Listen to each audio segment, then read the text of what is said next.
ಎದಕ್ಕಾಗಿ ಹೋರಾಟ? ಎಲ್ಲಿಯವರೆಗೂ ಹೋರಾಟ? ಎಲ್ಲಿಯವರೆಗೂ ಹೋರಾಟ? ಎಲ್ಲಿಯವರೆಗೂ ಹೋರಾಟ? ಹಸುಗಳ ಮೇಲೆ ಅಗತ್ಯ ಮಾಡುತ್ತಿರುವ ಕಿಡಿಗೇಡಿಗಳಿಗೆ ಹೇಳಿದಿಕ್ಕಾರ. ಹಸುಗಳ ಮೇಲೆ ಕಿಡಿಗೇಡಿಗಳಿಗೆ ಹೇಳಿದಿಕ್ಕಾರ.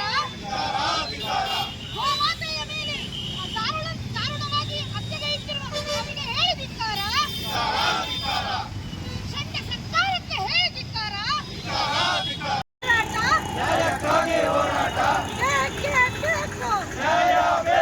ಗೋಮಾತೆ ಮೇಲೆ ಹಲ್ಲೆಗೆ ಇಟ್ಟಿರುವ ಕ್ರಿಮಿಗಳಿಗೆ, ಗೋಮಾತೆ ಮೇಲೆ ಹಲ್ಲೆ ಮಾಡ್ತಿರುವ ಗುಂಡಗಳಿಗೆ, ಗೋಮಾತೆ ಮೇಲೆ ಹಲ್ಲೆ ಮಾಡ್ತಿರುವ ಗುಂಡಗಳಿಗೆ ಇದೇನು ಸರ್? ಇದೇನು ರಾಜ್ಯ? ಇದೇನು ರಾಜ್ಯ? ಗುಂಡ ರಾಜ್ಯ, ಗುಂಡ ರಾಜ್ಯ. ಇದೇ ಕಾನೂನಂತೆ ಕಾನೂನು ಬೇಕೇ ಬೇಕು, ನ್ಯಾಯ ಬೇಕು, ಯಾರೇ ಬರಲಿ. ಅದನ್ನು ಹೇಳಕ್ಕೆ ಇವತ್ತು ಸಮಾಜ ತಲೆ ತಗ್ಗಿಸ್ಬೇಕಾಗತ್ತೆ. ಒಂದು ತಾಯಿ ಒಬ್ಬರಿಗೊಬ್ಬರಿಗೆ ಹಾಲು ಉಳಿಸ್ಬೋದು, ಆದರೆ ಗೋಮಾತೆ ನೂರಾರು ಸಾವಿರಾರು ಜನಗಳಿಗೆ ಹಾಲು ಉಳಿಸಿರುವಂತ ತಾಯಿ. ಆಕೆಯನ್ನ ಇವತ್ತು ಕೆಚ್ಚಲನ್ನ ಕತ್ತರಿಸ್ತಾರೆ ಅಂದ್ರೆ ಅವರು ಮನುಷ್ಯರ ಅಂತ ಕೇಳ್ಬೇಕಾಗತ್ತೆ. ಇವತ್ತು ಅಲ್ಲ, ಮನೆ ಮುಂದೆ ಅವ್ರ ಮನೆ ಮುಂದೆ ಅವ್ರ ಹಸುಗಳನ್ನ ಕಟ್ಟಾಕ್ಕೊತಾರೆ, ಅವ್ರಿಗೆ ಕಷ್ಟ ಆಗುತ್ತೆ, ವಾಸನೆ ನಂತರ. ಅಲ್ಲ ಸ್ವಾಮಿ, ಹಸುಗಳನ್ನ ನಾವು ಮನೇಲಿ ಕಟ್ಟಾಕೋತೀವಿ, ತಾಯಿ ಅಂತ ಪೂಜೆ ಮಾಡ್ತೀವಿ, ಅಂತ ಹಸುಗಳು ಕಟ್ಟಾಕೋದಕ್ಕೆ ಅವ್ರಿಗೆ ಹಿಂಸೆ ಆಗ್ತಿದೆ ಅಂತ ಹೇಳ್ತಾರೆ. ಅವರಿಗೆ ನಿಜವಾಗ್ಲೂ ಕೋಪ ಇದ್ರೆ ಆ ಯಾರು ಹಸುವಿನ ಯಜಮಾನರಿದ್ರು ಅವ್ರ ಹತ್ರ ಕಿತ್ತಾಡ್ಬೇಕಾಗಿತ್ತು. ಅದಕ್ಕಿಂತ ಹೆಚ್ಚಾಗಿ ತೊಂದರೆ ಆದ್ರೆ ಪೊಲೀಸ್ ಸ್ಟೇಷನ್ಗೆ ಹೋಗ್ಬೇಕಾಗಿತ್ತು. ಅದೆರಡನ್ನ ಬಿಟ್ಟು ಆ ತಾಯಿಯ ಕೆಚ್ಚಲನ್ನ ಕುಯ್ತಾರೆ ಅಂತಂದ್ರೆ ನಿಜವಾಗ್ಲೂ ಮನುಷ್ಯರ ಅವರು. ಅವರ ತಾಯಿಯ ಕೆಚ್ಚಲಿದ್ದಾಗೆ ಅಲ್ವಾ ಗೋಮಾತೆಯ ಕೆಚ್ಚಲು. ತಾಯಿಗಿಂತ ಶ್ರೇಷ್ಠವಾದ್ದು ಗೋವು. ಇವತ್ತಿನ ದಿನ ನಾವು ಈ ಪ್ರತಿಯೊಬ್ಬರು ಪೂಜೆ ಮಾಡುವಂಥದ್ದು ಗೋವು. ಅಂತ ಗೋವಿನ ಕೆಚ್ಚಲನ್ನ ಇವತ್ತು ಕುಯ್ತಾರೆ ಅಂತಂದ್ರೆ ಯಾವ ಮಟ್ಟಕ್ಕೆ ಅವರ ಮನಸ್ಥಿತಿ ಇದೆ, ಇನ್ನು ಮುಂದಕ್ಕೆ ಏನ್ ಮಾಡ್ಬೇಕು ಅಂತ ಇದ್ದಾರೆ ಅಂತ ಒಂದೇ ಒಂದು ಕ್ಷಣ ಹಾಲು ಕುಡಿಯೋಂಥ, ನೀರು ಕುಡಿಯೋಂಥ ಪ್ರತಿಯೊಬ್ಬ ಮನುಷ್ಯನು ಯೋಚನೆ ಮಾಡಲೇಬೇಕಾಗಿರುವಂಥ ವಿಷಯ ಇದು. ಅವರು ಮನುಷ್ಯರಲ್ಲ. ಇವತ್ತು ಕೆಚ್ಚಲನ್ನ ಕುಯ್ದಿದ್ದಾರೆ, ನಾಳೆ ಬೆಳಗ್ಗೆ ಇರೋವಂಥವ್ರು ಎಲ್ಲರ ತಲೆ ಮೇಲೆ ಕಲ್ಲು ಹಾಕ್ಲಿಕ್ಕೂ ಸಹ ಅವ್ರು ಹಿಂದಕ್ಕೆ ಹೋಗಲ್ಲ. ಇದು ಇನ್ನೊಂದು ವಿಷಯ ಏನಂದ್ರೆ, 5 ದಿನದ ಹಿಂದೆ ಮಾಲೂರು ತಾಲೂಕಲ್ಲಿ ಈ ಹಂದಿಗಳನ್ನ ಬೇಟೆ ಆಡಲಿಕ್ಕೆ ಒಂದು ಸ್ಫೋಟಕ ವಸ್ತುಗಳನ್ನ ಮೇವಲ್ಲಿ ಅಲ್ಲಲ್ಲಿ ಯಾರೋ ಬೇಟೆಗಾರರು ಅಡಗಿಸಿಟ್ಟಿದ್ದಾರೆ. ಆ ಸ್ಫೋಟಕವಾದ ಒಂದು ಇದನ್ನ ಹಸು ಹೋಗಿ ತಿನ್ಬಿಟ್ಟಿದೆ. ಪಾಪ ಅದು ಗೊತ್ತಿಲ್ಲ, ಹುಲ್ಲು ಅಂತ ಬಾಯಿ ಹಾಕಿದೆ, ಅದು ಸ್ಫೋಟಗೊಂಡಿದೆ.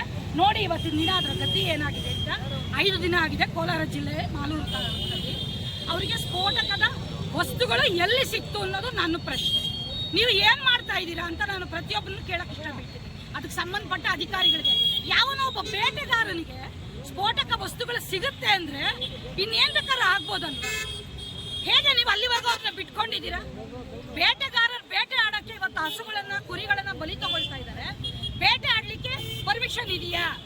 ಯಾರಾದ್ರೂ ಹೋಗಿ ಬೇಟೆ ಆಡ್ಬೋದಾ ಅಂತ ಹೇಳ್ಬಿಟ್ಟು ಅದಕ್ಕೆ ಸಂಬಂಧಪಟ್ಟ ಅರಣ್ಯದ ಅಧಿಕಾರಿಗಳೇ ಆಗ್ಬೋದು, ಬೇರೆ ಯಾರಾದ್ರೂ ಇವತ್ತು ಉತ್ತರ ಕೊಡ್ಬೇಕಾಗುತ್ತೆ. ಈ ಕೂಡಲೇ ಅವ್ನು ಯಾರು ಇಟ್ಟಿದ್ದ ಸ್ಫೋಟಕ ವಸ್ತುಗಳನ್ನ ಅಲ್ಲಿ ಅವನನ್ನ ಬಂಧಿಸ್ಬೇಕು. ಅವನಿಗೆ ಯಾರು ಸಪ್ಲೈ ಮಾಡಿದ್ದಾರೆ, ಅದನ್ನ ಅವನು ಯಾರ ಹತ್ರ ಕೊಂಡುಕೊಂಡಿದ್ದಾನೆ ಅವರನ್ನು ಸಹಿತ ಈ ಕೂಡಲೇ ಬಂಧಿಸ್ಬೇಕು. ಮುಂದಿನ ದಿನಗಳಲ್ಲಿ ಯಾವುದೇ ರೀತಿಯ ಇಂಥ ಘಟನೆಗಳು ಮರುಕಳಿಸಬಾರ್ದು. ಯಾರು ಈ ರೀತಿ ಹಲ್ಲೆ ಮಾಡ್ತಾ ಇದ್ದಾರೆ ಹಸುಗಳ ಮೇಲೆ, ಗೋಮಾತೆ ಮೇಲೆ, ಅವರನ್ನೆಲ್ಲ ಕ್ರೂರವಾಗಿ ಶಿಕ್ಷಿಸಬೇಕು. ಇವರು ಶಿಕ್ಷೆ ಮಾಡದೇ ಇದ್ರೆ ಇಂಥ ಸಾವಿರಾರು ಉಗ್ರರು ಉಟ್ಕೊಳ್ಳಿಕ್ಕೆ ಕಾರಣ ಆಗುತ್ತೆ. ಯಾಕೆ ಅವನ ಹಾಲು ಕುಡ್ದಿಲ್ವಾ? ಇವತ್ತು ಕೆಚ್ಚಲಿಗೆ ಕೈ ಹಾಕಿದಾನಲ್ವ, ಅವನ ಹಾಲು ಕುಡ್ದಿಲ್ವಾ?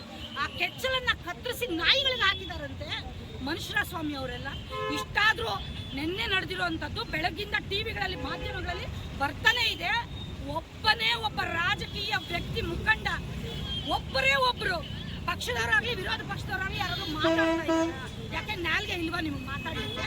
ಕೆಲಸಕ್ಕೆ ಬಾರದ ಕೆಲಸಗಳಿಗೆ ನೀವು ಕುತ್ಕೊಂಡು ಅಧಿವೇಶನ ಎಲ್ಲ ಹಾಳು ಮಾಡ್ತೀರಾ, ನಮ್ಮ ದುಡ್ಡನ್ನ ವೇಸ್ಟ್ ಮಾಡ್ತೀರಾ, ಕೆಲಸಕ್ಕೆ ಬಾರದ ವಿಷಯಗಳಲ್ಲಿ ಚರ್ಚೆ ಮಾಡ್ತೀರಾ. ಅಲ್ಲ ಸ್ವಾಮಿ, ಹಾಲು ಕುಡಿಯಲ್ವಾ ನೀವೆಲ್ಲ? ಮಾನ ಮರ್ಯಾದೆ ಇದೆಯೋ ಇಲ್ವಾ ನಿಮ್ಗೆಲ್ಲರಿಗೂ?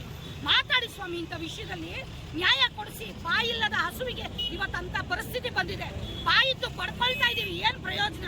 ನೀವು ನಿಜವಾಗ್ಲೂ ಹಾಲು ನೀರು ಕುಡಿಯೋರಾದ್ರೆ ಖಂಡಿತ ಇದು ಈ ಏನು ಶಿಕ್ಷೆಯನ್ನ ಕೊಡ್ತಾ ಇದ್ದೀರಾ ಅದು ಘೋರವಾಗಿರ್ಬೇಕು. ಮತ್ತೊಮ್ಮೆ ಯಾರು ಇಂಥ ಕೆಲಸವನ್ನು ಮಾಡಬಾರ್ದು ಅಂತ ಹೇಳಿ ನಮ್ಮ ಕರ್ನಾಟಕ ರೈತ ಜನಸೇನಾ ವತಿಯಿಂದ ಎಚ್ಚರಿಕೆ ಕೊಡ್ತಾ ಇದ್ದೀವಿ.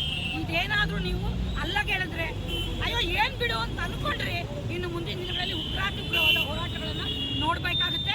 ಮಾನ್ಯ ಮುಖ್ಯಮಂತ್ರಿಗಳಿಗೆ, ಗೃಹ ಮಂತ್ರಿಗಳಿಗೂ ಸಹಿತ ಈ ಮುಖಾಂತರ ನಾನು ಎಚ್ಚರಿಕೆಯನ್ನ ಕೊಡ್ತಾ ಇದ್ದೀನಿ. ರಾಜ್ಯಪಾಲರಿಗೂ ಸಹಿತ ಸಂದೇಶವನ್ನು ನಾವು ಕಳಿಸ್ತಾ ಇದ್ದೀವಿ. ಈ ಕೂಡಲೇ ಎಚ್ಚೆತ್ತುಕೊಳ್ಳಿ ಸ್ವಾಮಿ, ಮನುಷ್ಯರಾದ್ರೆ ಮಾತ್ರ. ಗೋಮಾತೆಯನ್ನು